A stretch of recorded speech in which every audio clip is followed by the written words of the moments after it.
ఈ ఏదైతే ఈ సెల్ ఫోన్లో రికార్డులు ఉన్నాయో ఇవన్నీ మేము ఎలక్షన్ కమిషన్ గారికి పంపుతున్నాం, డీజీపీ గారికి పంపుతున్నాం, గవర్నర్ గారికి పంపుతున్నాం, రాష్ట్రపతి గారికి పంపుతున్నాం. మేము ప్రజాస్వామ్యాన్ని కోరుతా ఉన్నాం.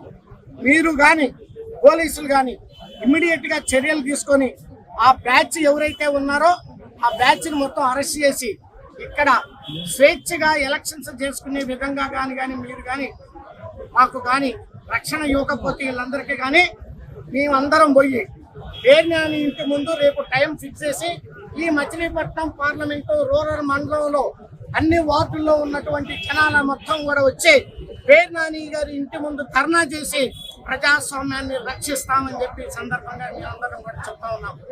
ఇది మనం ఎక్కడున్నాం? ప్రజాస్వామ్య దేశంలో ఉన్నావా? 1947కు ముందు కూడా ఇలాంటి అరాచకాలు మేము ఎక్కడ చూడలేదు. మన చరిత్ర